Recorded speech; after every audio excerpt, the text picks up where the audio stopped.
तो दोस्तों सबको नमस्कार। सेमेस्टर पर 3 की रिवीजन और प्रैक्टिकल क्लास में आपका स्वागत है। You are most welcome in the semester 3 practical and revision class. Today will go through further electro acupuncture according to doctor Voll. ये क्लास के बारे में जानेंगे। एंड क्लास शुरू करने के पहले अपने सर्वकालीन अध्यक्ष रिस्पेक्टेड श्री खेमका सर को सादर नमन और अभिनंदन करते हैं। और thanks to him, thanks to almighty God, उन्होंने इस डिफिकल्ट सब्जेक्ट को इस ही has given us in the very easy method in the treatise 3, treatise 4 and treatise 5। तो treatise 3 and 4 is in our syllabus, जिसको हम पढ़ते हैं, और ट्रिटाइज 5 एक्स्ट्रा बुक है जो आपको परचेज करनी पड़ेगी for the repertories, for the protocols and deep study. Okay. हमारे वर्तमान अध्यक्ष आदरणीय श्री जेपी अग्रवाल सर, उनको भी सादर नमन है। डॉक्टर पाक जेवू, डॉक्टर देवेंद्र बोरा, डॉक्टर रेनॉल्ड वॉल, सभी गुरुओं का सादर नमन है, अभिनंदन है, धन्यवाद है। Thank you to almighty God, thank you to you to teach me and given this opportunity to teach you. Thank you so much. Have a good day. तो शुरू करने के पहले खेमका सर की एक सुंदर सी प्रेरणादायक कविता, जो प्रेरणा स्रोत रही है हम सबके लिए।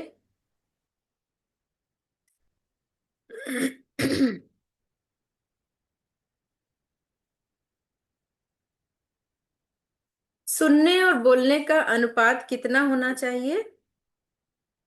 जितना सुने उससे ज्यादा बोले, जो बोले उसे कभी न तोले। जितना सुने उतना ही बोले, कभी बोले और कभी ना तोले। फिर से बोल, जितना सुने उससे आधा बोले, बिन तौले वो कभी न बोले। जितना सुने उससे चौथाई बोले, तो जो वो बोले उसे दुनिया तोले।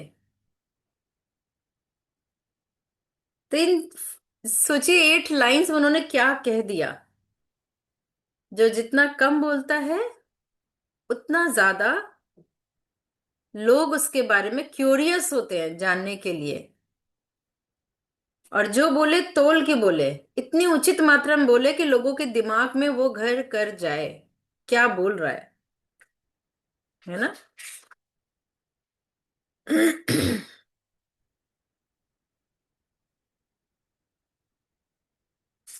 तो इसी मोटिवेशनल लाइंस के साथ हम लोग electro acupuncture according to doctor Voll, ये इसका पूरा नाम है ईएवी का।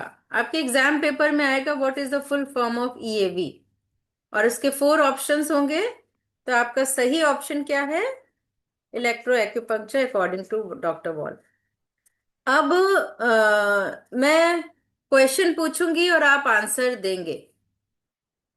और स्पेशली जो थर्ड सेमेस्टर स्टूडेंट हैं, मैं चाहती हूं कि वो लोग अपने को ओपन करके आंसर दे, अपने को अनम्यूट करे, बिकॉज उनको एग्जाम देना है।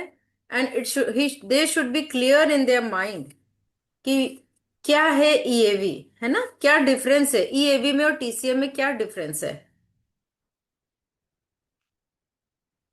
तो मुझे बताइए, डॉक्टर वॉल ने किस मेरिडियंस की खोज की, किन मेरिडियंस की, which meridian he has introduced us, invented and given us.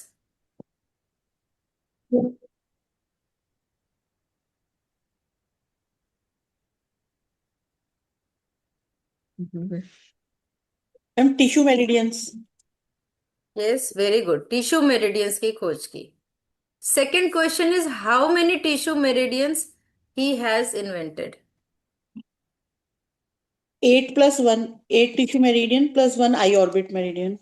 I orbit, yes. तो टोटल 9 मेरिडियन की खोज की, जिसमें यस से मैम। 8 टिश्यू मेरिडियन है and 1 is eye orbit meridian. तो आपका अगर क्वेश्चन आए कि टोटल कितनी मेरिडियन की खोज की, that is 9। Nine. Total Okay. कितने टिश्यू मेरिडियन की खोज की? That is 8। ठीक है, the Okay. Difference between both ये है। क्या डिफरेंस है टीसीएम में और ईएवी में? क्या डिफरेंस है? मैम टीसीएम में 14 मेरिडियंस है, ईएवी में टोटल 9 मेरिडियंस है। वो तो एक्स्ट्रा खोजी टीसीएम में। ये 14 मेरिडियंस भी ऑलरेडी ईएवी में है, ऐसा नहीं है कि ये नहीं है। मैम 9 तो एक्स्ट्रा मेरिडियंस है। तो TCM is based on experience and EAV is on scientific basis. ठीक है, ये आप बुक की लैंग्वेज बोल रही हैं, बट अच्छा है आपने बोला तो एटलीस्ट। और किसी ने तो बोला ही नहीं, है ना? बहुत ये अच्छी बोला कि point TCM is based on our experience. Experience मतलब कि we listen, we smell, we touch, we see. तो ओवरऑल ये जो पैरामीटर्स हैं टीसीएम में, देख कर, सुनकर, सूंघ कर, सूंघ कर, इसके अकॉर्डिंग सिम्टम्स के आधार पे वी डायग्नोस। ईएवी में सिम्टम्स के नहीं आधार पर डायग्नोसिस करते। जो डॉक्टर वॉल ने बनाई मशीन बनाई, उससे डायग्नोसिस होती है। तो what is the name of machine? Dermatrodon. Dermatron. Dermatron नाम क्यों रखा गया? क्योंकि ये स्किन में, डर्मा मीन्स स्किन, तो स्किन के ऊपर होने वाले इलेक्ट्रॉनिक चेंजेस को कैच करता है कि कहीं कहीं स्किन के ऊपर कुछ चेंजेस देखने को मिलते हैं। तो वो उन्होंने इन्वेंट किया, खोज किया और देखा कि ये हमारे कहीं कहीं पर जो इलेक्ट्रिक रेजिस्टेंस हैं, वहां पर ये क्या करता है? एक्यू पॉइंट पे क्या होता है? पूरे बॉडी की तुलना में इलेक्ट्रिक रेजिस्टेंस कम होता है। हमारे शरीर में हमारी बॉडी कुछ हद तक इलेक्ट्रिसिटी को झेल सकती है ना, मिनिमम एक मात्रा होती है। तो वो मिनिमम क्वांटिटी होती है 0.87 वोल्ट।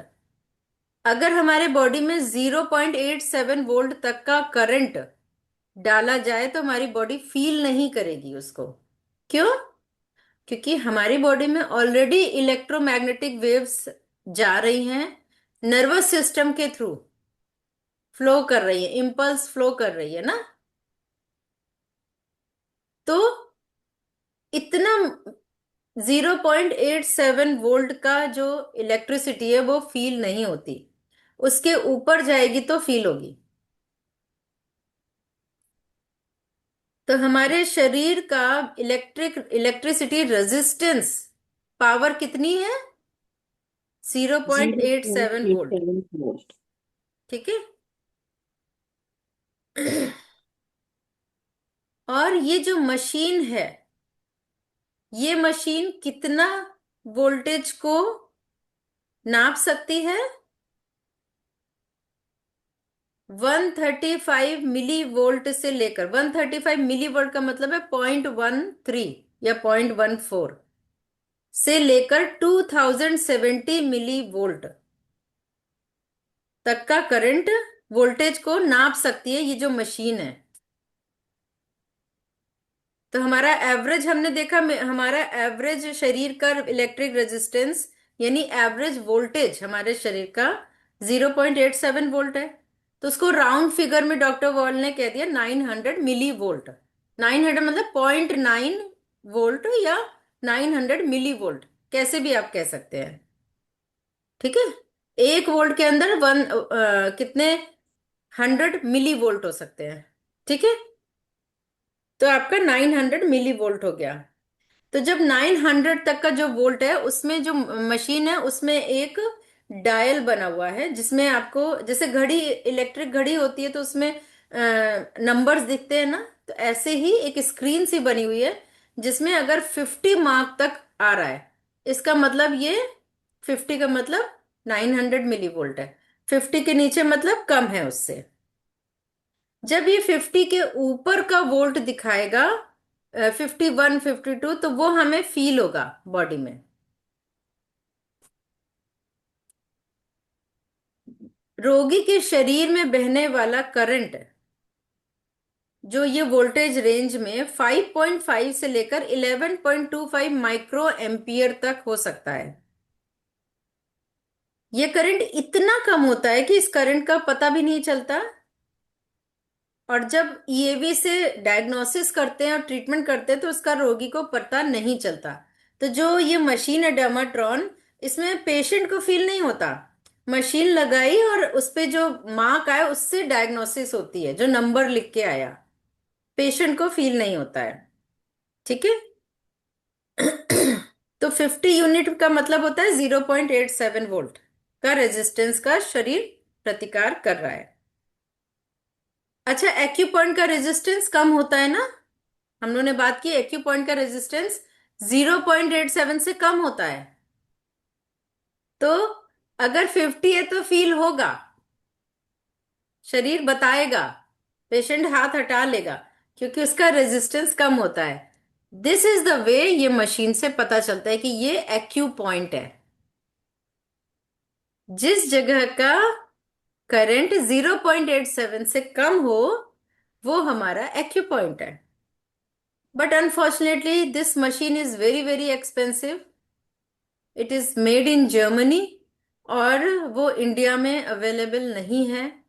तो इंडिया में उसका एक सस्ता वर्जन 4-5 हजार में अवेलेबल है, जिसमें पेशेंट को फील होता है। हम फील कराते पेशेंट को, जहां पर फील हो रहा है वो पॉइंट है। थोड़ा सा हेल्प करती है मशीन, उस वे में नहीं करती बट थोड़ा हेल्प करती है।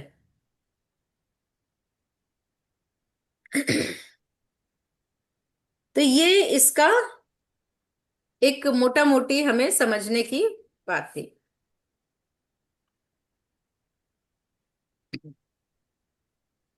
तो हम लोग बात कर रहे थे कि क्या डिफरेंस है ईएवी में और टीसीएम में। तो हमें क्या समझ में आया कि उसमें तो अपने एक्सपर्टीज, अपने अनुभव और उसके आधार पर सिम्टम के अकॉर्डिंग हम डायग्नोसिस करते हैं, और ईएवी में मशीन से डायग्नोसिस होती है। जिस पॉइंट का रेजिस्टेंस ज्यादा कम है वो डायग्नोसिस हो जाती है कि ये पॉइंट अफेक्टेड है, आइदर एक्सेस और डेफिशिएंट। ठीक है, उसके अकॉर्डिंग डिसाइड होता है। What is the other difference? Ma'am TCM में एक्सेस और डेफिशिएंसी के बेस पे डायग्नोस करते हैं हम, और ईएवी में सिस और आइटिस के बेसिस पे। Very good. ये भी में हम देखते हैं कि सिस क्या है और आइटिस क्या है। प्रियंका जी, आप थर्ड सेमेस्टर में है या हायर में है? नहीं, थर्ड सेमेस्टर में। Very good. थर्ड सेमेस्टर के लोग अगर समझ पा रहे हैं ईएवी को तो ये बहुत अच्छी बात है, क्योंकि ईएवी को कई साल लगते हैं समझने में। लेकिन चूंकि आजकल पढ़ाई अच्छी हो गई है, पहले ऐसी स्टडीज नहीं थी, थोड़ा समझा समझा के बताया जाता है तो बेटर अंडरस्टैंडिंग हुई है। पहले से तो बहुत बेटर हुआ है। हम लोगों को तो इतने अच्छे से नहीं पढ़े थे हम लोग, तो बहुत बार पढ़ना पड़ा, समझना पड़ा, तब जाके समझ में आया। तो ईएवी में होता है एक्सेस मतलब आइटिस कंडीशन, और सिस मतलब डेफिशिएंट कंडीशन। तो आइटिस कंडीशन में क्या क्या चीजें आएंगी तो हम कहेंगे ये आइटिस है।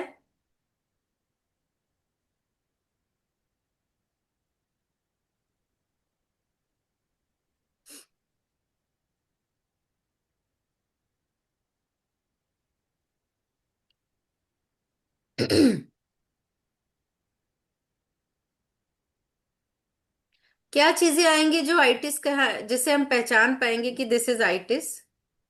मैम इन्फ्लामेशन हुई जैसे।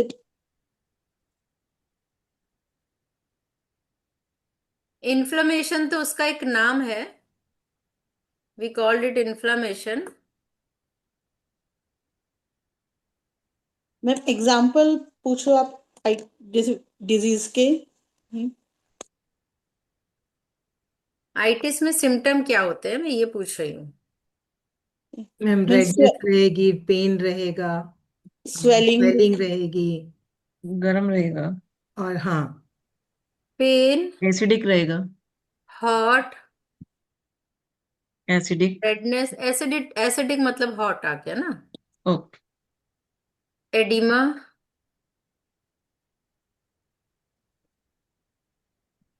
इचिंग। एक्सपेंशन भी इसमें आएगा। आइटिस को, बीमारी को पहचानने के लिए कहीं पर ये वाले सिम्टम्स दिख रहे हैं तो ये this is called itis condition. ठीक है। पेन होगा तो शार्प पेन।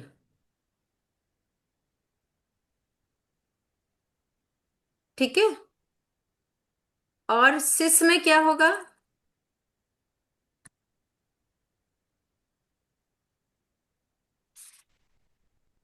नमनेस,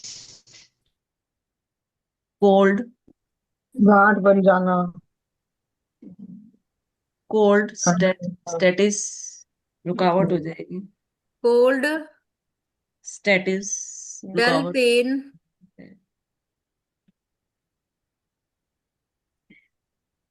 फाइब्रोसिस, गांठ बन जाएगी। नहीं पहले सिम्टम देखिए, वो अच्छा, तो पहले नाम हो सिम्टम। गया है ना। ओके। और सोमैटिक, देहिक मैंने क्या हुआ मैम? है। देहिक, दैहिक, सोमैटिक, सोमैटिक। हाँ हाँ हाँ, बता रहे।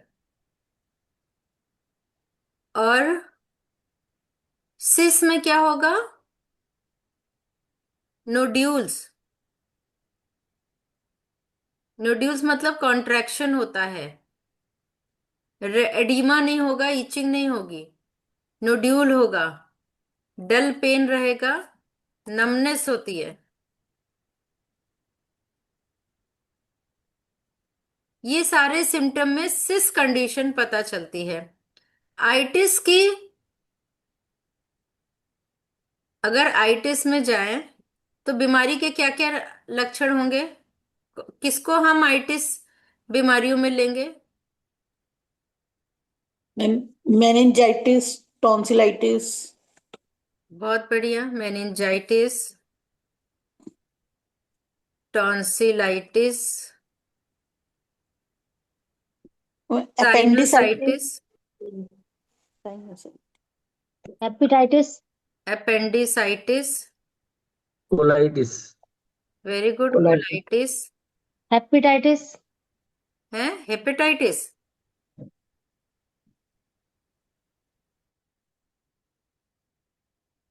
Arthritis. Sinusitis. Arthritis, sinusitis.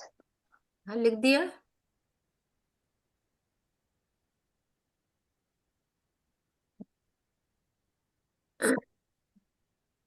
Spondylitis, stomatitis, gastritis, bronchitis. Very good, bronchitis. यानी इसका क्या मतलब है, इस जगह ये वाले ऊपर वाले सिम्टम्स अंदर हो चाहे ऊपर से हो नजर आ रहा है। कहीं पर देखिए आपको कट जाता है, अगर किसी भी एरिया में अगर कट लग जाए तो क्या होगा?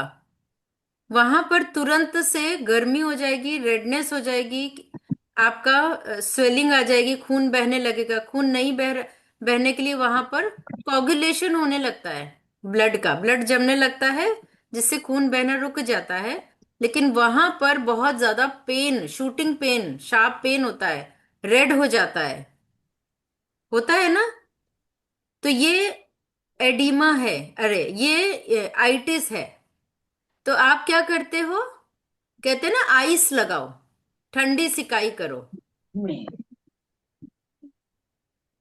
यही कहा जाता है। तो ठंडी सिकाई क्यों कहा जाता है? क्योंकि ये आइटिस कंडीशन है। तो वहां पर ठंडी सिकाई करेंगे तो जल्दी से आइटिस कम हो जाएगी। और सिस कंडीशन में हमेशा हॉट वाटर बैग, गरम सिकाई, यानी जो आइटिस कंडीशन थी, चोट लगी थी, वो धीरे धीरे करके पुरानी हो गई। और उसमें जैसे मेरे पास एक पेशेंट आ रहे थे, आए हैं अभी, उनको 15 दिन पहले फुट में स्प्रेन आया था। तो जो कोई एक मसल लिगामेंट टीयर हुआ था, अरे स्प्रेन। फिर से ఎక్కడుందిరా ज्योति जी म्यूट कर लीजिए अपने को। तो वो आए जब मेरे पास, तो मैंने उनको गरम सेक किया, तो कहते मेरे तो डॉक्टर ने, फिजियो कह रहे ठंडा सेक कर रहे थे कि आप ठंडे करते जाओ।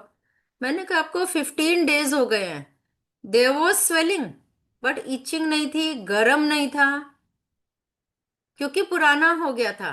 तो जो नया होता है, आइटिस कंडीशन होती है, वो नए कंडीशन में, नई चोट में होती है। पुरानी चोट में वो कंडीशन धीरे धीरे सिस में कन्वर्ट हो जाती है। तो उसके बाद उनको मैंने गरम सेक किया, उससे उनको बहुत आराम आया। और नेक्स्ट डे आए तो, दो नहीं 3 डेज बाद आए तो बोले अगले दिन तो पेन था ही नहीं, मुझे 3 दिन फील ही नहीं हुआ। अभी जब मैं आपके आने के लिए सीढ़ी उतर रहा था तो माइल्ड सा मसल में पेन आया। तो ये हमें पहचानने की जरूरत है कि what is cis and what is itis. कब गर्म सेक करना है, कब ठंडा सेक करना है। और बीच की जब कंडीशन होती है तो देखिए क्या कहते हैं आयुर्वेद में, दोनों को पारा पारी, हॉट एंड कोल्ड, है ना, 1 मिनट हॉट 1 मिनट कोल्ड, ऐसे करते हैं, करवाते हैं। तो ये भी एक तरीका होता है जिससे वो सर्कुलेशन बढ़ जाए ब्लड का।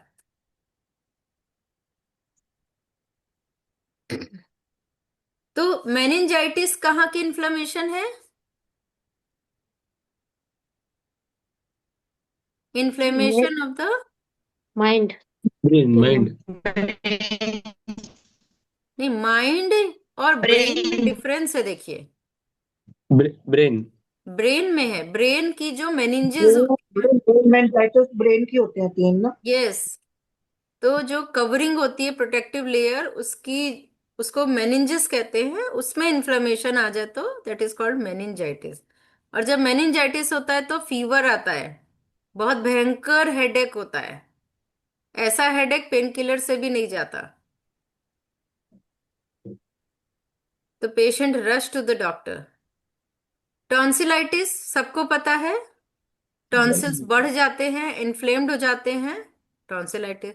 साइनोसाइटिस ये भी पता है, जो हॉलो स्पेस है हमारे स्कल पे, उसमें इन्फ्लेमेशन आ जाती है। अपेंडिसाइटिस ये भी पता है कि अपेंडिक्स एक ऑर्गन है, लार्ज इंटेस्टाइन का first part, appendix. First part तो सीकम है, सीकम के नीचे एक पूंछ जैसी लटकी है, दैट इज अपेंडिक्स। तो वो सूजन आ जाती है, उसमें फूल जाती है, तो अपेंडिसाइटिस। कोलाइटिस क्या है? ये स्मॉल इंटेस्टाइन की बीमारी है। Large Intestine. इंटेस्टाइन की बीमारी। कॉलेज उसको इंटेस्टाइन को ही कोलोन, बोलती है। कोलोन लार्ज इंटेस्टाइन को कहते हैं। उसमें इन्फ्लामेशन हो तो कोलाइटिस। हेपेटाइटिस, ये लिवर की है। लीवर में इन्फ्लामेशन, हिपैटिक यानी लीवर, और हेपेटाइटिस यानी लीवर में इन्फ्लामेशन। अब ये हेपेटाइटिस A B C अलग अलग खोजे गए हैं, अलग अलग लेवल के हिसाब से। आर्थराइटिस, ये तो जो बोन्स की है। जोड़ों का, जॉइंट्स का सूजन और इन्फ्लामेशन, आर्थराइटिस। स्टोमेटाइटिस, स्टमक ये का ना इन्फ्लामेशन। और इन्फ्लामेशन होके जो गैस्ट्रिक प्रॉब्लम होती है वो भी, that is called gastritis, that is also related to stomach only. Bronchitis, ये लंग्स की है। लंग्स में, लंग्स की जो ब्रोंकियल ट्यूब्स होती हैं, उनमें इन्फ्लामेशन हो तो that is called bronchitis. Spondylitis madam. Spondylitis, spondylitis क्या है बताइए? Neck. Neck pain. स्पॉन्डिलाइटिस मतलब Tunnel, sir. होता है स्पाइनल स्पाइन के एरिया में कहीं भी किसी भी वर्टिब्रा के आगे पीछे इन्फ्लामेटरी कंडीशन हो जाए, दैट इज कॉल्ड स्पॉन्डिलाइटिस। तो ऐसे आप जिसके आगे आइटिस लगा हो उसमें सिडेट करके ट्रीटमेंट करते हैं, यानी डेफिशिएंसी एक्सेस कंडीशन है, सिडेशन होगा ट्रीटमेंट में। और जहां पर सिस हो वहां क्या होता है, वहां पर बीमारियों के नाम अच्छा क्या क्या हो सकते हैं इसमें, सिस कंडीशन में क्या बीमारियों के नाम हो सकते हैं?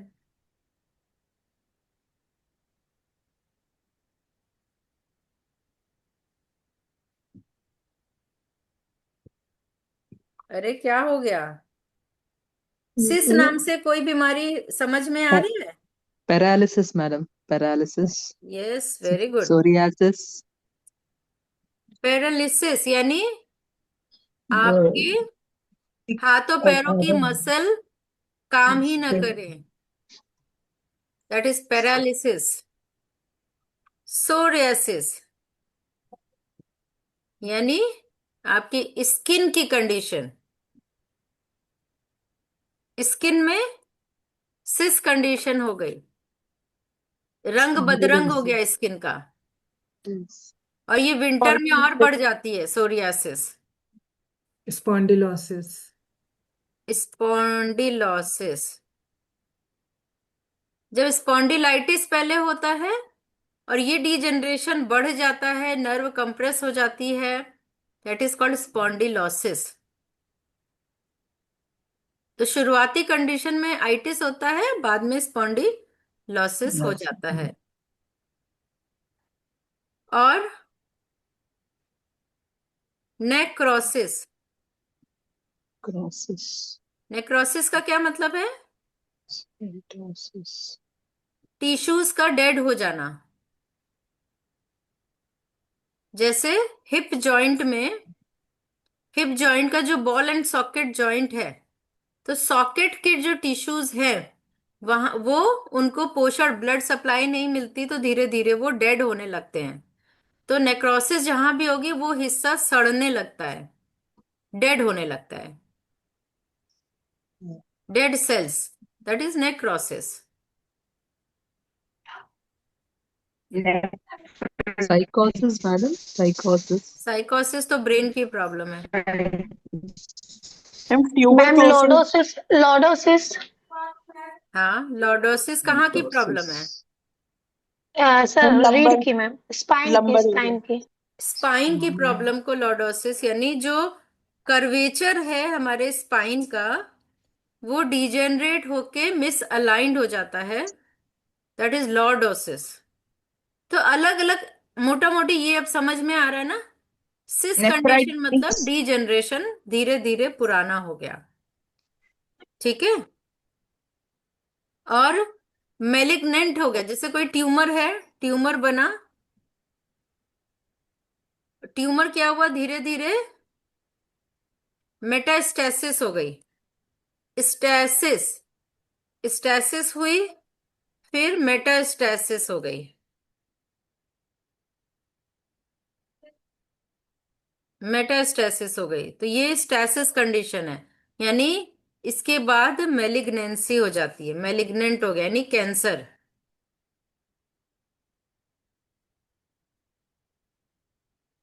तो ये हमारा सिस कंडीशन होता है। तो आपने क्या पढ़ा था, कितने स्टेजेस पढ़ी है?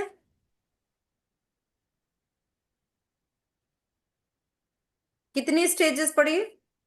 पहले मोटा मोटी हमारे शरीर में जो डिजेनरेशन होते हैं उसकी दो स्टेज मानी गई है,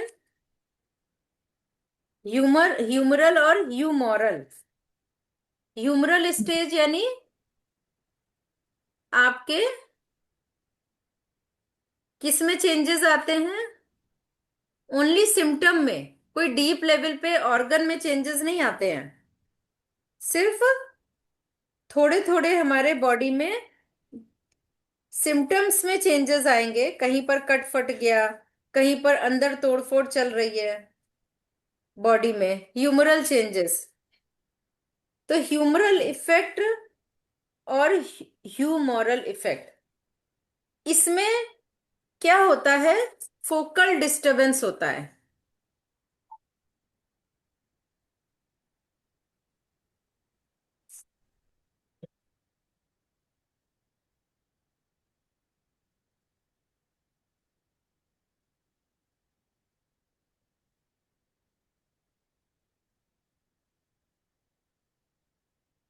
यानी बॉडी के सेल और टिश्यू लेवल पे कोई चेंजेस नहीं आते, लेकिन अगर ऑर्गन में कुछ भी सिम्टम्स या अंदर चेंजेस आ रहे हैं, तो ये हमें पता कैसे चलते हैं? फोकल डिस्टरबेंस से। फोकल मीन्स होता है रूट कहीं फ्रूट कहीं। Root inside, fruit outside. पढ़ा था आपने सेमेस्टेटाइज 1 में? ये क्या हो Yes, गया? ma'am.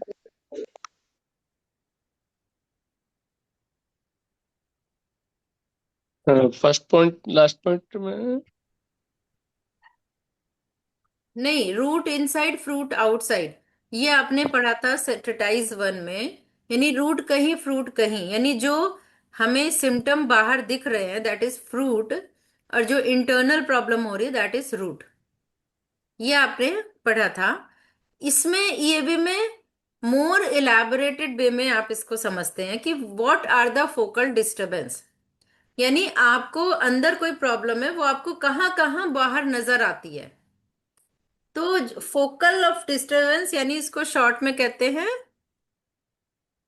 फोकी, फोसाई, फोकी। कोई कुछ कहता है, कोई कुछ। तो ये चेंजेस कहाँ कहाँ आते हैं? हमारे फ्लूइड में आते हैं। फ्लूइड यानी ह्यूमरल फोकी। ह्यूमरल फोकी यानी हमारे जो बॉडी फ्लूइड है उसमें डिस्टरबेंस, ह्यूमरल लेवल पे। न्यूरल लेवल पे डिस्टरबेंस यानी हमारे नर्व्स नर्व्स में डिस्टरबेंस आया। एलर्जिक इफेक्ट, एलर्जिक लेवल पे डिस्टरबेंस।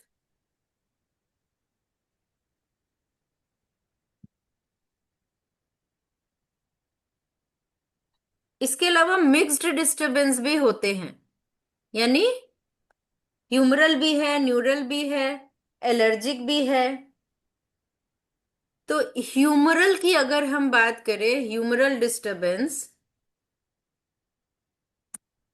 यानी जो हमारे बॉडी फ्लूइड है, बॉडी फ्लूइड क्या क्या होते हैं?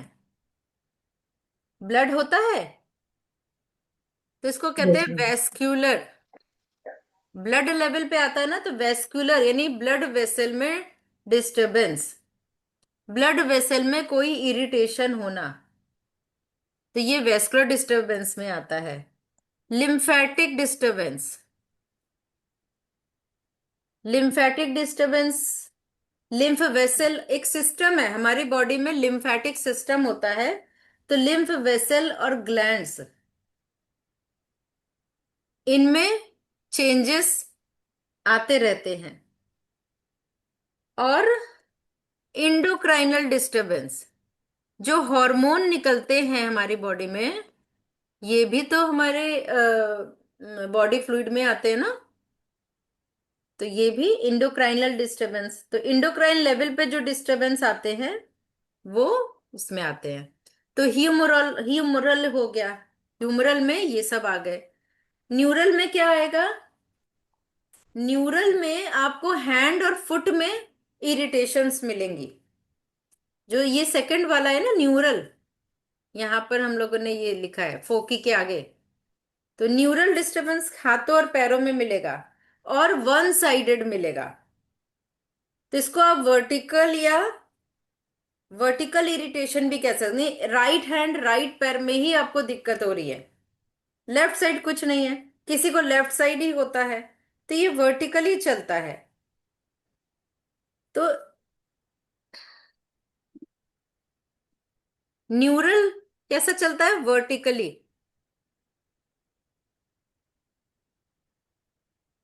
One side of the body, vertical disturbance. हमारी जो 12 मेरिडियन है वो भी इसमें आ जाएंगी। और इसके लिए एक मास्टर पॉइंट है जो कि हाइपोथैलेमस का है, TW20। ये मास्टर पॉइंट है, ये बहुत इफेक्टिव पॉइंट है। इसको कान के ऊपर, यानी एक साइड बॉडी में प्रॉब्लम हो रही है तो ये मास्टर पॉइंट TW20 से ठीक कर सकते हैं। इसके अलावा हर मेरिडियन में एक CMP पॉइंट होता है ना, तो जो जो मेरिडियन इफेक्टेड है, CMP ऑफ इफेक्टेड मेरिडियन से भी आप इसको ठीक कर सकते हो। और स्प्लीन 1 एंड स्प्लीन 2, ये पता है किसका पॉइंट है? Spleen 1 and spleen 2। और स्प्लीन 1, जब भी डॉक्टर वॉल में स्प्लीन की बात हो तो हम बात लेफ्ट साइड की कर रहे हैं, ये ध्यान रखिएगा, ओनली लेफ्ट साइड, क्योंकि ये वाइट ब्लड सेल का पॉइंट है आपके एंड आपके बॉडी के डिफेंस मैकेनिज्म को स्ट्रॉन्ग करने वाला पॉइंट है। और एक हमने ऊपर देखा एलर्जिक, एलर्जिक डिस्टरबेंस, यानी बॉडी पे एलर्जीज का क्या इफेक्ट। आप देखिए आयुर्वेदा में अग्रवाल सर एलर्जी की मेरिडियन पढ़ाते हैं। इसको किसमें, ये जो हमने यम नियम मेरिडियन जो पढ़ते हैं, तो उन्होंने डॉक्टर वॉल की जो एलर्जी मेरिडियन थी उसको बहुत रिसर्च किया है। लेकिन हमें समझना पड़ेगा कि एलर्जी का मेरिडियन का रोल क्या है और एलर्जी का इफेक्ट क्या आता है। एलर्जिक फोकस ऑफ डिस्टरबेंस में एलर्जिक का क्या इफेक्ट है। सबसे पहले तो ये हॉरिजॉन्टल इरिटेशन होती है, ये ध्यान रखिए। दोनों हाथ में, दोनों पैर में, दोनों हिप्स में, दोनों शोल्डर में एलर्जिक इरिटेशन हॉरिजॉन्टल होती है। मतलब अगर अपर पार्ट ऑफ बॉडी है तो राइट और लेफ्ट दोनों सेगमेंट में आएगा।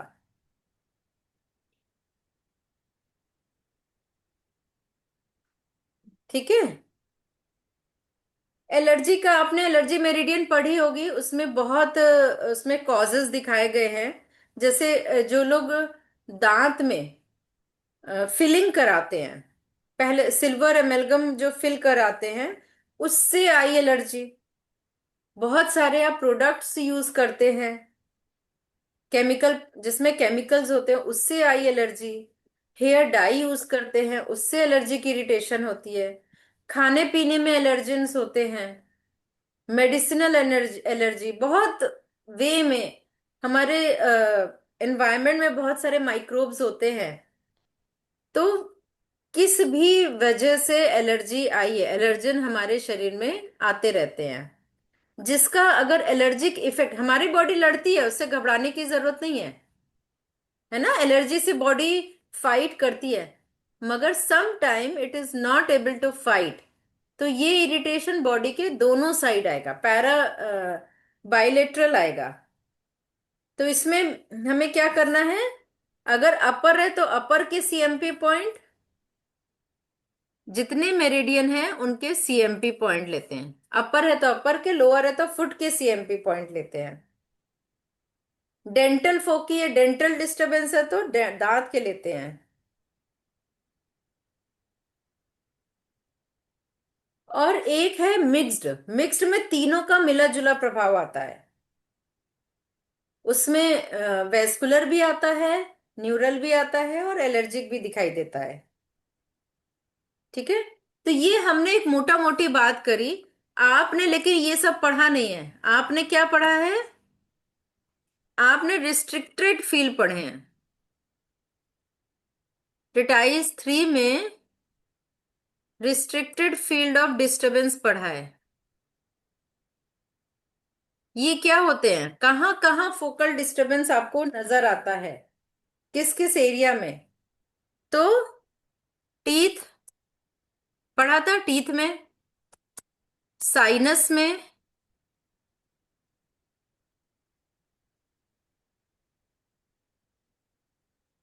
बताइए आप लोग, बताइए कहाँ कहाँ पढ़ा है आपने? मैम आईज में, ईयर्स में। आईज में, ईयर्स में भी पढ़ा है? Yes ma'am.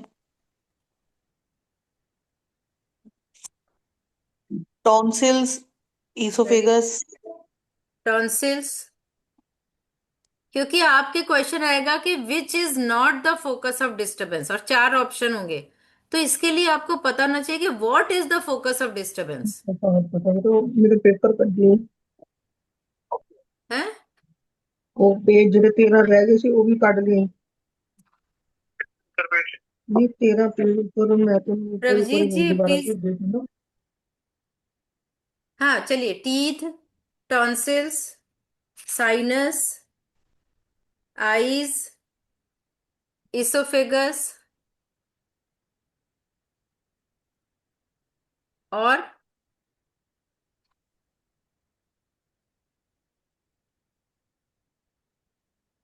कहाँ होता है फोकस ऑफ डिस्टरबेंस? देखिए, फोकस ऑफ डिस्टरबेंस इंटेस्टाइन्स में भी होता है, बड़ी आंत और छोटी आंत। इंटेस्टाइन्स में दर्द होना, पेट फूलना, अफारा आना, ये सब इंटेस्टाइनल डिस्टरबेंस है। और डायवर्टिक्यूलम, डायवर्टिक्यूलम क्या होता है? डायवर्टिकुलम होता है छोटी छोटी आंतों की थैलियां बन जाती हैं। आपको मैं दिखा सकती हूँ, मेरे पास इसी पीडीएफ में है।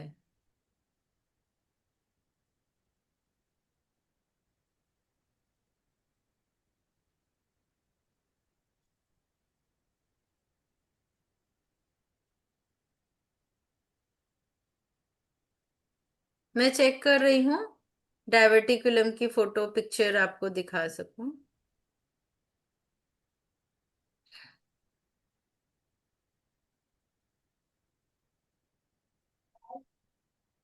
ये कोलाइटिस की, ये देखिए, ये पिक्चर है आंतों के अंदर का, जो इसमें डायवर्टिकुलम हुआ है। और इसमें जब मल भर जाता है तो ये आइटिस हो जाता है, इन्फ्लेमेटरी हो जाता है। बाहर से ये ऐसा दिखता है, छोटी छोटी छोटी छोटी सी पाउच सैक बन जाते हैं। तो डायबिटिक्यूलोसिस, और इन्फेक्टेड इन्फ्लेम्ड है तो डायबिटिक्यूलाइटिस। तो पहले डायबिटिक्यूलाइटिस होगा और धीरे धीरे बाद में वो डेड होने लगेगा पार्ट, डायबिटिक्यूलोसिस। और फिर धीरे धीरे कैंसरस होने लगता है। तो जैसे रेक्टल कैंसर है, तो इसमें क्या है, पहले शुरुआत डायबिटिक्यूलोसिस क्यूलाइटिस से होती है, बाद में ये, तो किसी भी स्टेज का कैंसर का स्टार्टिंग वहीं से होती है। और पता नहीं चलता, ये सबसे मेजर बात ये कि पता नहीं चलता।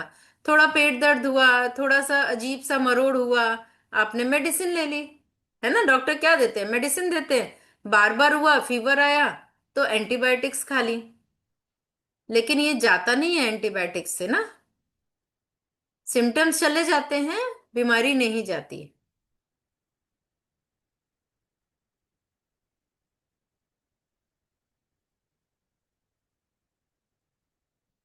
तो ये डायवर्टिकुलम, ये भी एक खतरनाक है। डायवर्टिकुलम कहाँ कहाँ हो सकता है?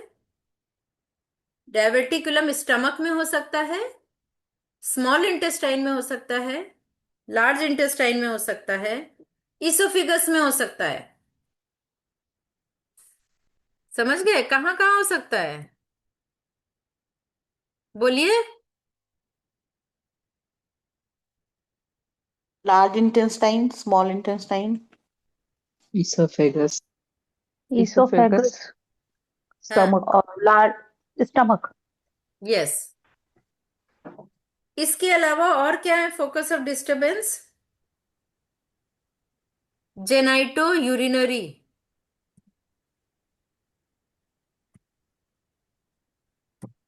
यानी बार बार यूटीआई हो रहा है। जलन हो रही है, बर्निंग हो रही है, दर्द हो रहा है, तो ये जेनाइटो यूरिनरी फोकी है। और बिलियरी फोकी भी होता है। बिलियरी फोकी क्या होता है? जो आपके बाइल जूस बन के जो बिलियरी ट्रैक के थ्रू आते हैं, वो बिलियरी फोकी कहलाते हैं।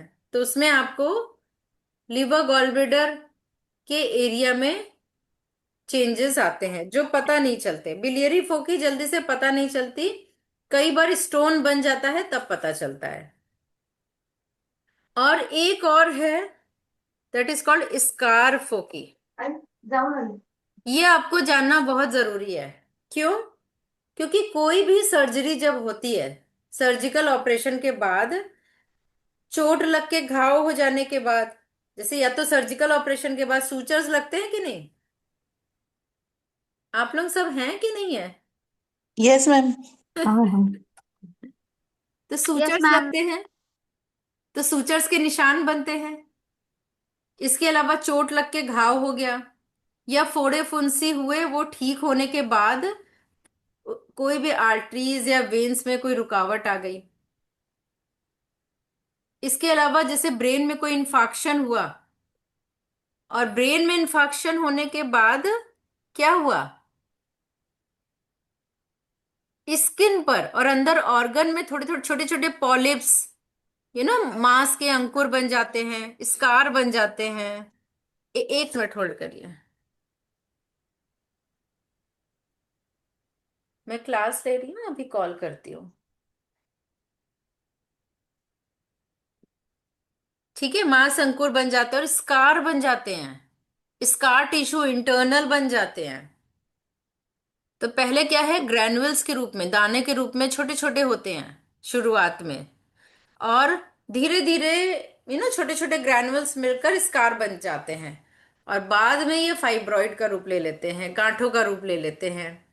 वैसे छोटे मोटे स्कार को बॉडी हील करती रहती है और ग्रैन्युल्स गलते रहते हैं, लेकिन यदि समय पर इनको हील ना किया जाए तो ये scar, diverticulum, fibroid, polyps, tumours, तो इनका भी उपचार ईएवी में किया जाता है। जैसे हमने खाना खाया, खाना खाने के बाद इंटेस्टाइन में गया पचने के लिए, और इसकी जो दीवारें, वॉल्स होती है, इनमें रगड़ रगड़, अगर हार्ड है तो रगड़ रगड़ के कभी कभी वॉल्स जो हैं छिल जाती हैं।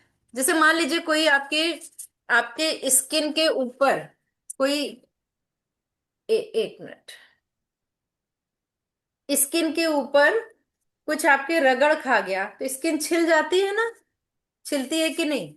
तो वो निशान बन जाते हैं, वो ठीक हो गया लेकिन निशान आपको दिखते हैं। कभी कभी कहीं कहीं छोटी छोटी गांठ सी बन जाती है स्किन के ऊपर। तो ऐसा बॉडी के अंदर होता रहता है, ऐसी चीजें होती रहती हैं, और वहां पर दर्द और सूजन आ जाता है। कभी कभी रप्चर भी हो जाता है, और रप्चर हो गया तो छोटी छोटी थैली बन गई, सूजन की थैली बन जाती है। तो हमारी आंतों के अंदर क्या होती है, म्यूकस मेम्ब्रेन होती है, सीरस कोटिंग होती है, पढ़ा है ना, सीरस कोटिंग, म्यूकस मेम्ब्रेन। तो जब भी ऐसे सीरस, ऐसी दीवारों में स्वेलिंग या इन्फेक्शन या पेन आता है, रप्चर हो जाती है, तो इसे हम क्या कहते हैं, इन्फ्लेमेशन ऑफ द पेरिटोनियम, या सीरस मेम्ब्रेन की इन्फ्लेमेशन। और 50, 60, 70 में क्या होता है, आंतें वीक हो जाती हैं, तो हार्ड फूड पचता नहीं है। जैसे 30 की एज के लोग देखिए कि बाहर का कुछ भी खा लेते हैं, सब पच जाता है, लेकिन 50 के बाद आते आते क्या होता है, वो खाना पच नहीं पाता। आप घर का लाइट फूड खाना पसंद करते हैं, कुछ भी खा नहीं पाते हैं। तो क्यों, ये छोटी छोटी डायवर्टिकुलाइटिस, ये सब फोकस ऑफ डिस्टरबेंस है। मैकल डायवर्टिकुलम जानते हैं आप? मैकल डायवर्टिकुलम क्या होता है?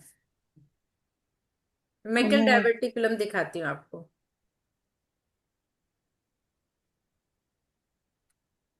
मैकल क्या है?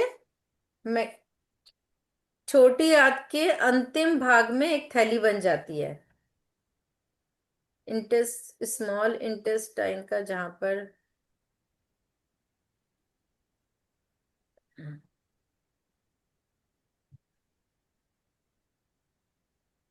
ये आपको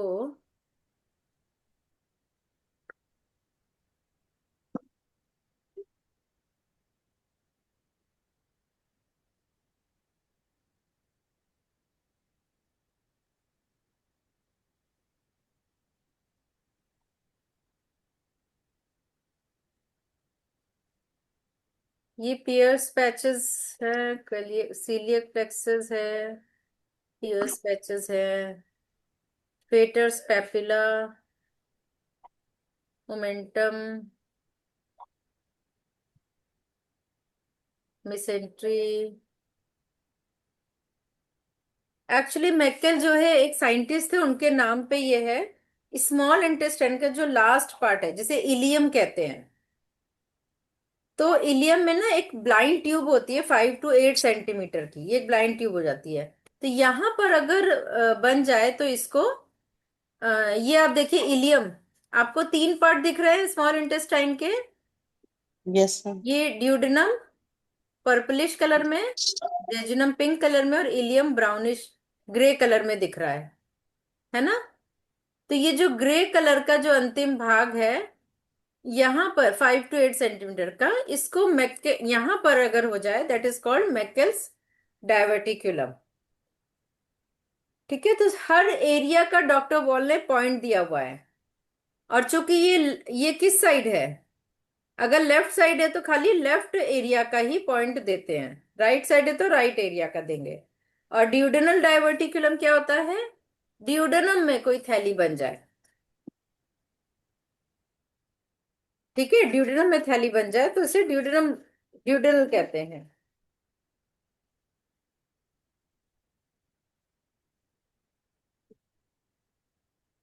तो अभी आपको फोकस ऑफ डिस्टरबेंस समझ में आया।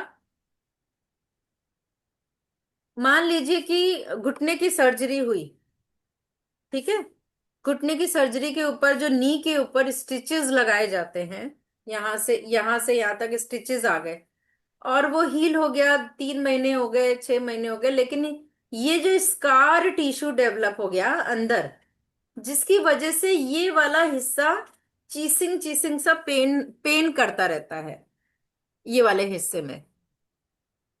तो बार बार फिजियो के पास जाएंगे, बार बार डॉक्टर के पास जाएंगे, लेकिन इस स्कार टिश्यू का ट्रीटमेंट कर दें तो ये ठीक हो जाता है, ये पेन ठीक हो जाता है। वहां पर एलर्जिन से बने रहते हैं स्कार टिश्यू। तो स्कार टिश्यू के लिए भी पॉइंट हमारी बुक में दिए गए हैं। तो कितने लोगों को फोकस ऑफ डिस्टरबेंस समझ में नहीं आया, यू कैन आस्क मी, क्योंकि ये क्वेश्चन इससे रिलेटेड एग्जाम में आता है। मैडम एक चीज पूछनी थी मुझे कि जैसे आपने कहा जैसे वो स्टिचेस लगते हैं तो उसमें एक लाइन सी बन जाती है, तो वो लाइन जो है जैसे मान लो चाहे वो किसी का सिजेरियन भी होता है तो लाइन तो उसके पेट पे भी वो वैसी ही लाइन एक टच भी नॉर्मली करो ना। नॉर्मली हील हो जाता है, कुछ भी नहीं होता, लेकिन सम टाइम वहां स्कार टिश्यू डेवलप हो जाते हैं। स्कार टिश्यू मतलब है कि खरोंच, कुछ कुछ कुछ कुछ छोटे छोटे से ग्रैनुअल्स या ऐसे गांठें सी डेवलप हो जाती है। नहीं एक धागे की तरह है मैडम, मेरा तो जैसे ना जहाँ है मतलब मेरे तो खैर पेट पे है, जैसे मेरे दोनों सिजेरियन थे बेटा, तो हम्म। वो क्या नाम धागे मतलब टच करो ना जैसे लगता है जैसे कोई मोटा सा थ्रेड उसमें लगा हुआ है जैसे कोई। हाँ, तो वो इसीलिए कि वहां पर थोड़े स्कार टिश्यू बने हुए हैं। मतलब वो उसको ऊपर कुछ नहीं है, लेकिन हाँ वो जो कट वाली जगह है उसको मतलब मैं ऑयलिंग करती ही रहती हूँ, मतलब डेली ऑयल जरूर लगाती हूँ ताकि वो सॉफ्ट बना रहे, लेकिन वो उसमें है एक जैसे थ्रेड जैसा वो फीलिंग आती है। जी जी जी। तो तो उसके ये लिए कौन सा ये ऑयल लगा सकते हैं? हमने देखिए फोकी में पढ़ा भी है ना, कभी कभी ब्लड वेसल, कभी कभी नर्व वेसल, कभी लिम्फेटिक सिस्टम में। तो आपने क्या करना है, स्प्लीन 1 और स्प्लीन 2 को लेफ्ट साइड में टोन कर लेना है, जिससे वाइट ब्लड सेल कंट्रोल हो जाए, और LY1 और LY2 पे स्टार मैग्नेट लगा लेना है।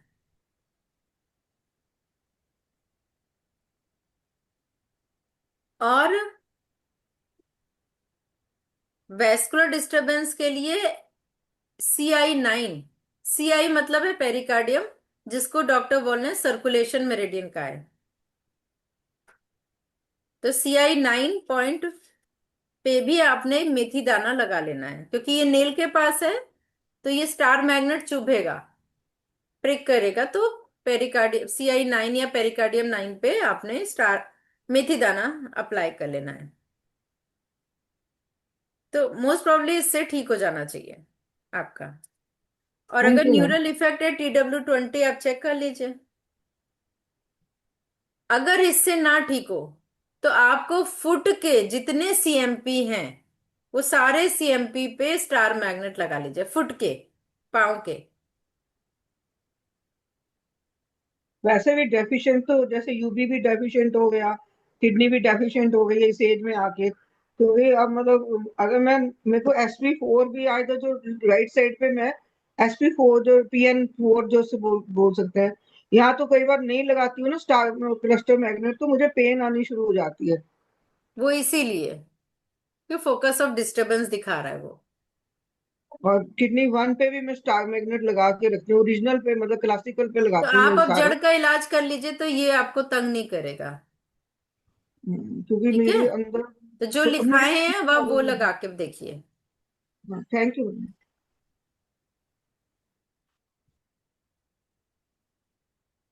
तो अगर ड्यूडेनल डायवर्टिकुलम है उसका ट्रीटमेंट राइट साइड करते हैं, और मैकल डायवर्टिकुलम का ट्रीटमेंट लेफ्ट साइड करते हैं। ठीक है। अल्सर हो जाए स्टमक में तो उसका ट्रीटमेंट राइट साइड करते हैं, अल्सर अल्सर का। अपेंडिसाइटिस का ट्रीटमेंट भी राइट साइड केवल करते हैं, दोनों साइड करने की जरूरत नहीं है।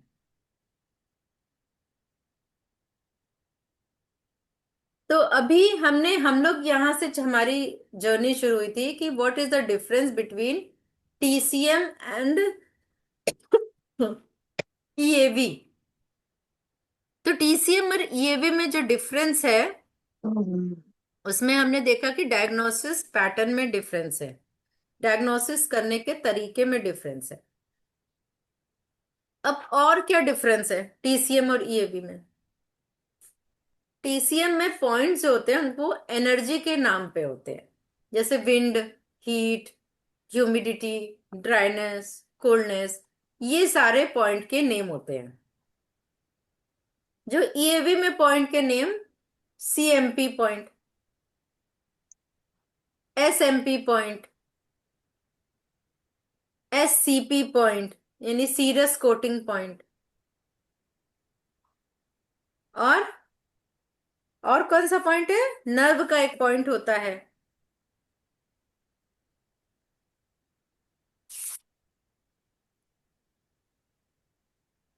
RP point, reference point, AIP point, autonomic innervation point, AIP point, और LDP point, lymphatic drainage point. तो जितनी डॉक्टर वॉल ने ये सारे नए पॉइंट खोजे हैं, जो उनके पॉइंट है विंड, हीट, हॉटनेस, ह्यूमिडिटी वाले, वो तो वहीं के वही हैं, ऑलरेडी इज देयर।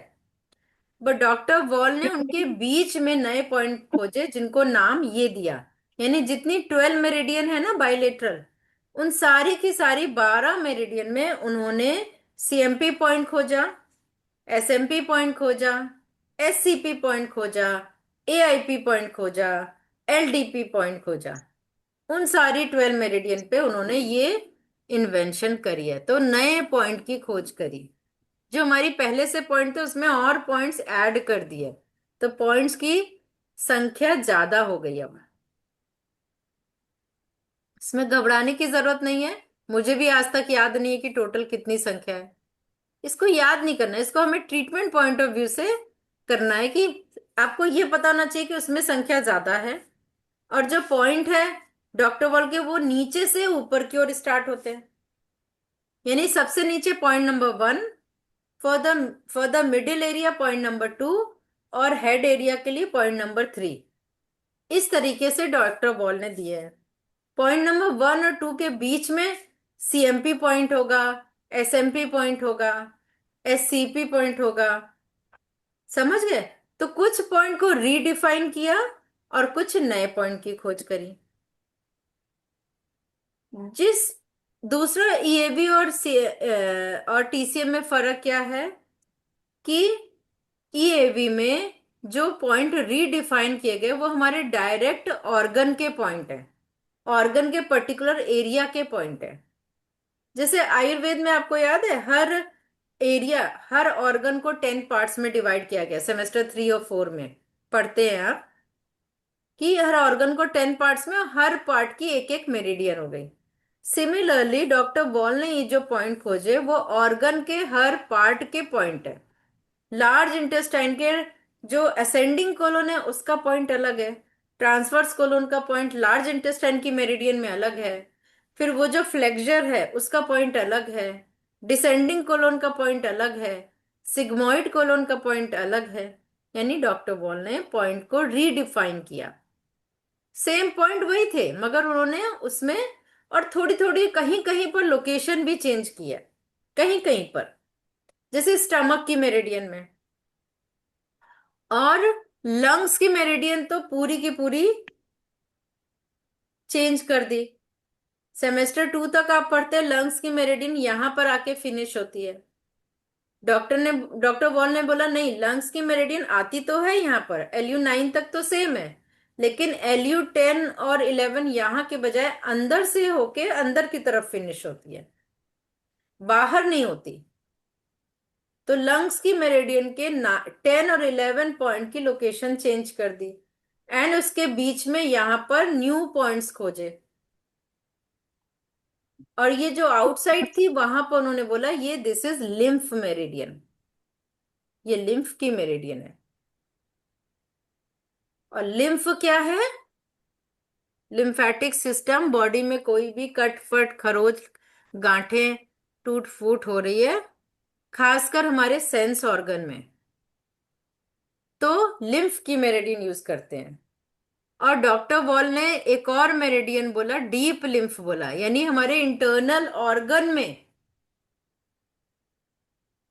कहीं भी ऐसा हो रहा है तो उन्होंने एक तो जो हमारी टीसीएम मेरिडियन थी उसमें स्प्लीन मेरिडियन को डीप लिम्फ की मेरिडियन का, पूरी स्प्लीन मेरिडियन में ऊपर के जितने पॉइंट्स हैं वो सारे ऑर्गन के पॉइंट्स हैं, ऑर्गन के लिम्फ के पॉइंट्स हैं। इसके अलावा एक टिश्यू मेरिडियन भी दी डॉक्टर वॉल ने कि अगर मेटास्टेसिस हो जाए तो कौन सी टिश्यू मेरिडियन उन्होंने हमें दी, बताएगा कोई? OR OR यस, मेरी OR meridian, organ degeneration meridian. ठीक है, तो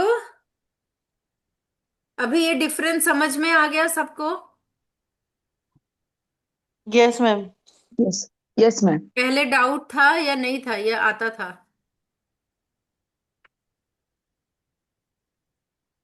मैम मैम कुछ कुछ काफी आता था, चीजें अब ज्यादा क्लियर हो गई क्लियर अब। हो इतना गया। डीप कुछ पता ही नहीं था, इतना डीप मैम पता ही ये नहीं था काफी मैम। क्लियर हो गया, काफी कुछ।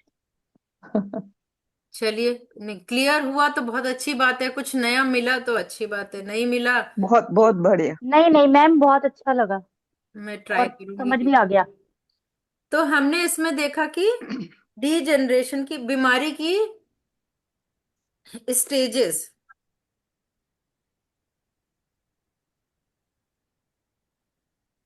क्या है, स्टेज है। पहली क्या है? ह्यूमरल। ह्यूमरल की भी 3 स्टेज हैं, एक्सक्रीशन, रिएक्शन और डिपोजिशन।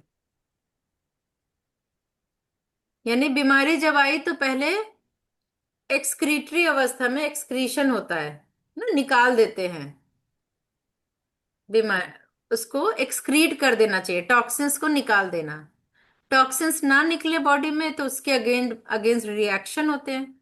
रिएक्शन में क्या होगा? सूजन, दर्द, इचिंग, ये सब रिएक्शन है। और ये लेवल भी क्रॉस हो जाए किसी तरह, मेडिसिन खा ली, आपने LCZ आजकल तो बड़ी कॉमन है, लिवोसिट्राजिन खा लिया, लेकिन वो बीमारी को नहीं ठीक करती, वो आपके बॉडी में जो रिएक्शन होके जो सिम्टम आ रहे हैं उनको दबा देती है। तो क्या हो जाता है, थर्ड फेज में चली जाती है, यानी डिपोजिशन फेज में चली जाती है बीमारी। डिपोजिशन फेज में कभी कभी आपके केमिकल लेवल में चेंजेस आते हैं, कभी नहीं भी आते हैं। अदरवाइज पैथोलॉजी में चेंजेस आपको सेकेंड फेज यानी सेल्यूलर फेज में मिलेंगे, जहां पर सेल लेवल पे चेंजेस आते हैं। ब्लड के पैरामीटर में चेंजेस मिलेंगे, ब्लड के कंटेंट्स में चेंजेस मिलेंगे, ऑर्गन के size shape, blood blood cell के साइज शेप में चेंजेस आने लगते हैं। That is cellular phase. तो इसमें क्या होता है, पहले इम्प्रिग्नेशन, यानी इसमें कॉन्ट्रैक्शन होने लगता है। फिर ये कॉन्ट्रैक्शन होते होते इसमें डीजेनरेशन होने लगती है, that is called D generation phase, यानी ऑर्गन्स की स्ट्रक्चर ऑफ में फंक्शन में चेंजेस आने लगते हैं, उसके फिजिकल अपीयरेंस में चेंजेस आने लगते हैं, जैसे दीवारें मोटी हो जाना, bulky uterus, fatty liver, liver, hepatomegaly, liver का साइज बढ़ जाना, स्प्लीनोमेगाली, स्प्लीन का साइज बढ़ जाना, किडनी का साइज घट जाना या बढ़ जाना, फैटी हार्ट, फैटी ब्रेन, ये सारा साइज और चेंजेस यहाँ पर डीजेनरेटिव फेजेस में, इम्प्रेग्नेशन से शुरू होके डीजेनरेशन में कंप्लीट हो जाते हैं। और लास्ट फेज होता है मेलिग्नेंट फेज।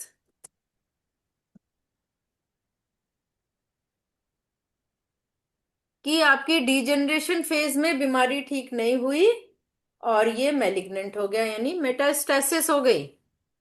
तो सेलुलर फेज स्टेसिस का फेज है, जो बाद में मेटास्टेसिस में कन्वर्ट हो जाता है। Got it? तो यस। हमारे पास लोग आते हैं डीजेनरेटिव फेज में, ज्यादातर इम्प्रेग्नेशन और डीजेनरेटिव। जो ह्यूमरल फेज है ना, एक्सक्रीशन, रिएक्शन, डिपोजिशन, सब तुरंत डॉक्टर के पास भाग के इसको ठीक करते हैं, जल्दी जल्दी ठीक कर लो, है ना। पेशेंट हमारे पास आके क्या बोलता है कि हमारे पहले तो ठीक था नहीं, कभी हुआ तो ठीक हो गया, अब ठीक ही नहीं हो रहा है, पहले तो एक बार में ठीक हो गया था। या कभी कभी ऐसे मरीज आते हैं, 2 साल पहले आए थे, 3 साल पहले, उनका 2-3 सीटिंग में ठीक हो गया। गर्दन का दर्द था, 2-3 सीटिंग में ठीक हो गया, और अब आए हैं तो अब ठीक ही नहीं हो रहा है। क्यों नहीं ठीक हो रहा है? क्योंकि बीमारी किस फेज में चली गई, इम्प्रेग्नेशन और डीजनरेशन फेज में। अगर ब्रेन में ट्यूमर है, अगर ब्रेन में लीजन आया, किसी एरिया में लीजन आया, लीजन क्या होता है, घाव। लीजन मीन्स घाव। कोई भी घाव बन गया, वो क्या होगा, उस लेवल पे ठीक नहीं हुआ तो फिर किस में कन्वर्ट हो जाएगा, इम्प्रिग्नेशन। वहां पर कॉन्ट्रैक्शंस होने लगेंगे और फिर डीजनरेशन, उस एरिया में गांठें बनने लगेंगी और आसपास के टिश्यू सेल डेड होने लगेंगे। फिर आपको हमें पता चलेगा सेरेब्रल एट्रोफी, यानी आपके सोचना, मेमोरी लॉस होने लगी, समझ नहीं पा रहे हैं, एनालाइज नहीं कर पा रहे हैं, थिंकिंग लेवल में डिस्टरबेंस, हाथों में नमनेस, हाथ उठने में दिक्कत, पैर उल्टे पड़ रहे हैं, जहां अलग अलग जगह जहां ब्रेन में प्रॉब्लम है अलग अलग हो रहे हैं। सिमिलरली हमारी बॉडी में भी होते हैं। ब्रेन का तो दिख जाता है, फिर भी बॉडी का कई बार नहीं नजर आता है। यू नो लिवर सिरोसिस का केस, डीजेनरेशन इतना ज्यादा हो गया। लीवर एक ऐसा ऑर्गन है जो रीजेनरेट हो सकता है, अनटिल अनलेस ये 70-80% तक ना डीजेनरेट हो जाए। तो क्या होता है, फैटी लीवर का कोई उपचार है एलोपैथी में? बताइए, कोई उपचार है तो बता दीजिए। आपके रिपोर्ट में आ जाएगा फैटी लीवर ग्रेड 1, फिर साल भर बाद, 2 साल बाद फैटी लीवर ग्रेड 2, फिर और 2-4 साल बाद फैटी लीवर ग्रेड 3। तो ग्रेड 1 में डॉक्टर ने कहा कोई घबराने की बात नहीं है, सब ठीक है, ऑल इज फाइन, 80% लोगों को फैटी लीवर मिलेगा। तो बिल्कुल सच बात है, आजकल का खान पान ही ऐसा है। हमने क्या किया, ज्यादा से ज्यादा एक लीवर की एक मेडिसिन आती है, या फिर आपने ये एक सीड्स जो आते हैं, एल एल किसके सीड आते हैं, अलसी के, फ्लेक्स सीड, फ्लैक्सी। या फ्लेक्सीड के कैप्सूल ले लिया, या फिश ऑयल कुछ दिन खा लिया, ठीक हो गया। ठीक है, चलो, सेटिस्फैक्शन हो गया कि हमने ट्रीटमेंट कर लिया। लेकिन साल 2 साल बाद जब फैटी लिवर ग्रेड 2 आया, तो क्या करेंगे?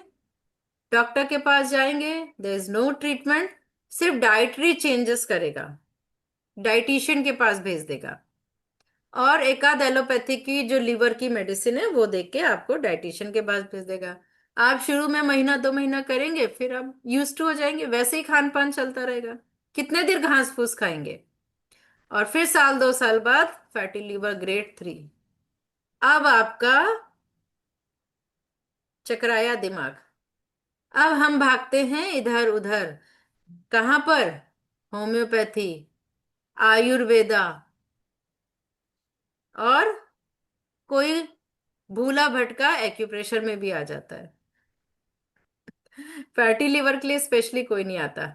हाँ हाँ, कोई किसी बीमारी से आया और उसको फैटी लिवर भी है, तो ही हम, तो ऐसे पेशेंट की हालत क्या रहेगी मालूम है? वो फैटी लिवर लेके नहीं आएगा, पेशेंट आएगा एसिडिटी, गैस्ट्राइटिस, कॉन्स्टिपेशन, आंखें कमजोर हो रही हैं, सिर दर्द हो रहा है, ब्लेमिशेस हो रहे हैं फेस पे। आप लिख दीजिए, आप कॉस्मेटिक एक्यूप्रेशर करते हैं, तब देखिए आपके झाइयों के लिए आ जाएंगे, फैटी लीवर के लिए नहीं आएंगे, झाइयों के उपचार के लिए आ जाएंगे। क्यों? क्योंकि वो दिख रहा है। और झाइयों का उपचार कहाँ से होता है? फैटी लीवर ग्रेड 3 का उपचार करेंगे तो झाइयां ठीक हो जाएंगी। तो पेशेंट को मत बता दीजिएगा, ये राज की बात है। पेशेंट बोलेगा जी हम तो झाइयों के लिए आए थे, ब्लेमिशेस के लिए, ये तो लीवर का उपचार कर रही है, भागो पेशेंट, ये डॉक्टर क्या बेकार क्या है। ट्रीटमेंट है? हमारी भी जा रही है, जाएगी। ट्रीटमेंट क्या है? ओल्ड एज में आज अरे लगता आप है। इतने देर बाद भी पूछ रही है ट्रीटमेंट क्या है? फैटी लीवर का ट्रीटमेंट करिए, और क्या है?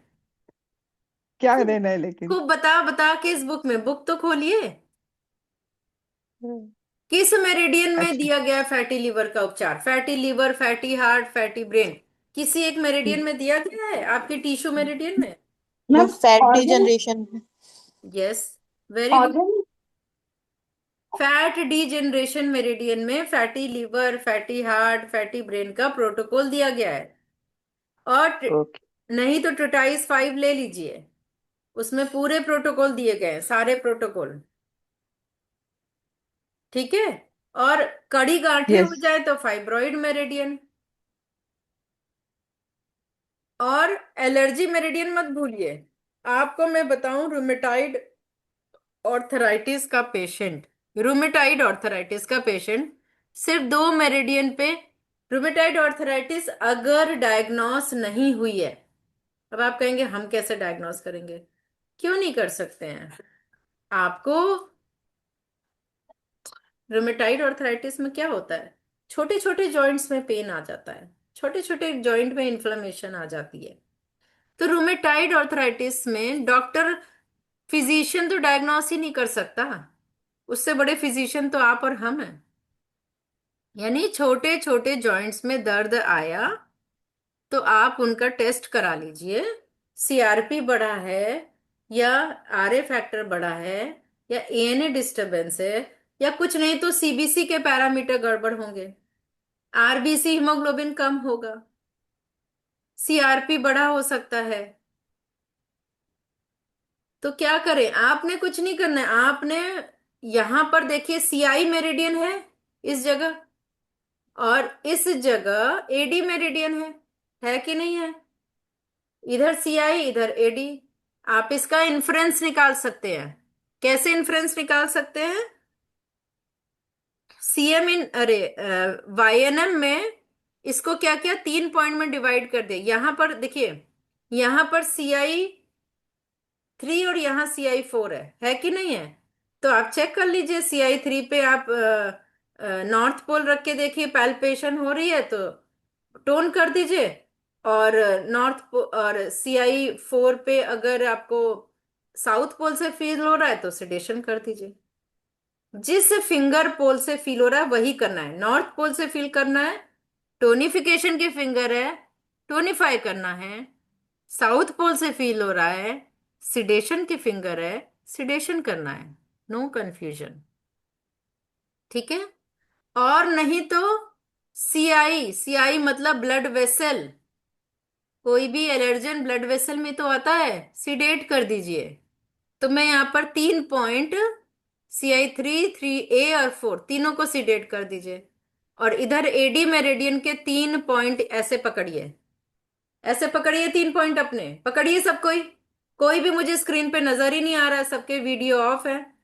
बना लीजिए खाना, कर लीजिए दूसरे काम। हम्म, सीखने की जरूरत सिर्फ मुझे है, आप लोगों को तो है नहीं। एग्जाम मुझे देना है क्योंकि। पकड़िए एडी मेरिडियन अपनी अपनी, ये 3 पॉइंट को टोन कर दीजिए।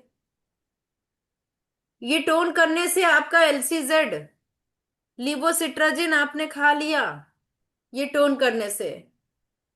और ये ब्लड वेसल में चला गया, इसको सीडेट कर दीजिए। आप देखिए ना, आराम मिल जाए पेशेंट को। अपनी टिश्यू मेरिडियन पहचानिए। 4 टिश्यू मेरिडियन हैंड में है, 4 टिश्यू मेरिडियन फुट में है कि नहीं है? तो पहचान लिया आपने CI मेरिडियन और AD meridian. AD meridian middle finger में है। CID। यस। सिमिलरली इसी तरह पैर की बीच वाली उंगली में क्या मेरिडियन है? 2,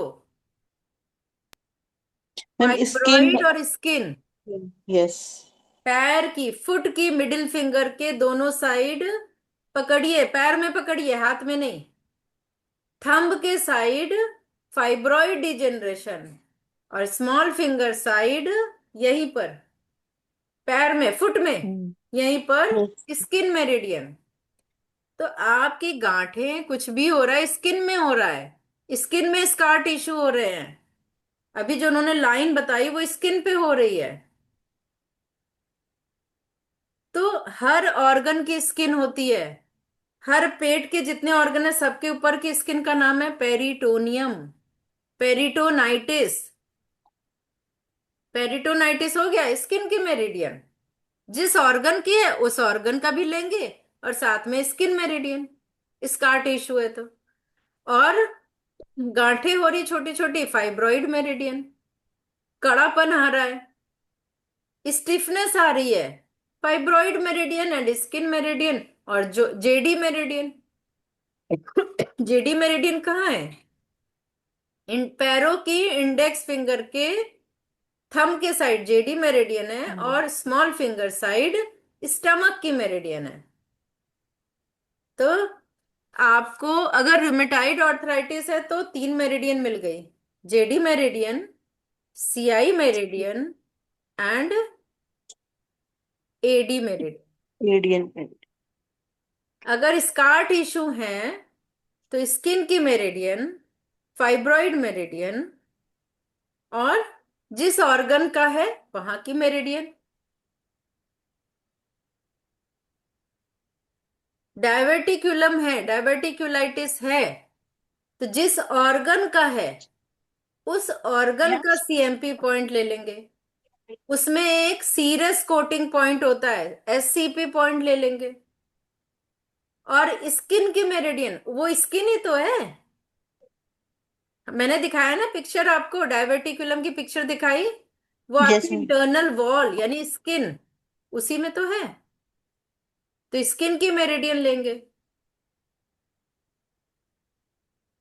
और अगर दीवारें मोटी हो रही हैं, थिकनेस आ रही है दीवारों में, यानी फैटी लीवर, यूट्रस बल्की, यूट्रस बल्की क्या है? हैवी हो गया ना, भारी हो गया, दीवारें मोटी, तो स्किन मेरिडियन तो लेंगे ही लेंगे, साथ में फैटी डिजेनरेशन मेरिडियन।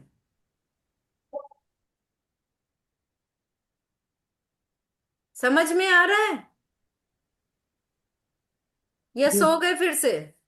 नहीं नहीं यस। मैम, समझ में आ रहा है। फाइब्राइड्स में भी लेंगे फैट डिजनरेशन। फाइब्रॉइड, अगर फैटी लिवर। फाइब्रॉइड है, गांठे है तो फाइब्रॉइड लेंगे, नहीं तो फैटी डी मेरिडियन। क्यों? क्योंकि यूट्रस बल्की है। बल्कि क्यों होता है? दीवारें मोटी हो जाएंगी तो बल्कि हो जाएगा ना, भारी हो जाएगा। आपकी बॉडी में फैट आ गया, डिपॉजिट हो गया, तो आप बल्कि हो जाएंगे ना, वेट बढ़ जाएगा ना। तो यूट्रस बल्कि का मतलब क्या है? यूट्रस की फैट बढ़ गया, तो स्किन अगर और फैट की मेरिडियन लेंगे। अगर मैडम यूट्रस अनडेवलप्ड रह जाए तो फिर उसको क्या करेंगे? वो तो देखिए, यूट्रस अनडेवलप्ड मतलब है कि आपकी ग्रोथ नहीं हुई पूरी। सामान्य से अन- छोटा है आकार में। हाँ, आकार में छोटा है तो ग्रोथ नहीं हुई। तो वो एज पे, अगर कम एज की बच्ची है तब तो हो ठीक जाएगा डेवलप। किडनी एसेंस का इलाज करते हैं, टीसीएम में एसेंस को ट्रीट करते हैं। 26 एज में है तो उसमें कोई ये फेवरेट जो मेरिडियन है अपनी, इसमें कोई फर्क पड़ेगा? नहीं, मेरे ख्याल से तो एसेंस ही करना चाहिए ऐसे ठीक। में, क्योंकि ये अनडेवलप्ड है तो ये by birth situation, hormonal disturbance है। ट्रिपल ठीक। टीडब्ल्यू मेरिडियन से करके देख सकते हैं आप, मैंने कोई ऐसा केस किया नहीं है। तो टीडब्ल्यू मेरिडियन से करके कर सकते हैं, एसेंस कर सकते हैं, ग्रोथ बढ़ा सकते हैं। एक आयुर्वेद में होता है कि बर्थ ऑर्गन से इलाज करते हैं। तो और जीरो नंबर, आयुर्वेद में तो थंब है जीरो नंबर, जी जी। ये ग्रोथ इससे डेवलप कर सकते हैं। ठीक है। तो आज के लिए बस इतना ही। मैम, हम्म आपने बोला तो जेडी में भी उसके पूरे पॉइंट लेंगे या फिर ओनली सीएमपी लेंगे? देखिए, सीआईएडी। देखिए ईएवी में अगर पैर के जोड़ हैं तो जेडी 1 लेंगे, हम्म। अगर हैंड्स के जोड़ हैं तो जेडी 2 लेंगे, सिर के हम्म। जॉइंट है, स्केल जॉइंट है, ये हम्म। आपका जॉ जॉइंट है, नाक का कान का जॉइंट है, तो आप 3 लेंगे। ओके मैम, मेरा ये थंब देखिए ऐसा ऐसा होता है, जैसे अपने इजीली मूव होते ना, तो ये थंब नहीं होता, ये अटकता है मैम यहाँ बीच में। हम्म और मैं डॉक्टर के पास गई थी, यहाँ पे भी मेरे को बहुत ज्यादा पेन था, तो वो कहने लगे आपको बात बढ़ा हुआ है। तो उन्होंने 10 डेज का कोर्स दिया, तो ये तो ठीक हो गया मैम, यहाँ पे बहुत ज्यादा पेन था, बट ये नहीं ठीक हो रहा मैम, मैं अभी भी ट्रिगल कर रहा है ये थंब मेरा। तो इसके लिए मैम क्या करूँ? इसको ट्रिगर फिंगर कहते हैं। इसमें लोकल पॉइंट आसपास के इस जोड़ के दोनों तरफ 4 स्टार मैग्नेट लगा लीजिए, दोनों तरफ एक एक। इस साइड लिम्फ के ओके। साइड में, लंग्स के साइड में, दोनों तरफ जोड़ के दोनों तरफ मैग्नेट लगा ओके, लीजिए। तो इसके लिए मैम सीआईएडी नहीं लगाऊं मैं? नहीं नहीं, ये लोकल प्रॉब्लम है, आप ज्यादा से ज्यादा और जैसे यूरिनरी। ये मैम, ये मेरी मिडिल फिंगर देखिए, इसमें हम्म इसका शेप भी चेंज है और ये फूला हुआ दिख रहा है मैम, इसका जॉइंट। हाँ जी, हाँ जी। हाँ। ये कब हुआ तो है? मैम 2 साल हो गए इसको। एक ही जोड़ है ऐसा? हाँ बस मैम यही अकेला है सब। यूरिक एसिड चेक किया है आपने? मैम यूरिक एसिड है मेरा थोड़ा, 5.6 है मैम। थोड़ा बढ़ा है तो आपका ये वो डिपॉजिट हुआ है यूरिक एसिड। ओके। तो आप लेटेस्ट चेक कर लीजिए, यूरिक एसिड बढ़ा है तो यूरिक एसिड का, वैसे तो .PN2 होता है। 2 है मैम। हाँ, लेकिन हम्म। यूरिक एसिड का पूरा प्रोटोकॉल भी है ट्रिटाइस 6 में। एक ओके। चैप्टर है गाउट का, गाउट नाम हाँ। से। उसमें यूरिक एसिड का प्रोटोकॉल, पूरा गाउट का प्रोटोकॉल बेसिकली दिया है, और ट्रिटाइस 5 में भी दिया है। तो उसमें सिम्टम देख के पूरा फिर ट्रीटमेंट कर सकते हैं आप। Okay ma'am. मैडम आपने जीरो फिंगर पे बताया है तो वहाँ पे 036 टोन 459 से डेट लेंगे क्या? कहाँ पर? आपने यूट्रस वो अनडेवलप्ड है उसमें आपने जीरो फिंगर पे जीरो मेरिडियन बताइए क्या? जीरो फिंगर पे जीरो स्पाइरल मेरिडियन पे। हाँ, नरिशमेंट के लिए 036 टोन 459 से डेट थी।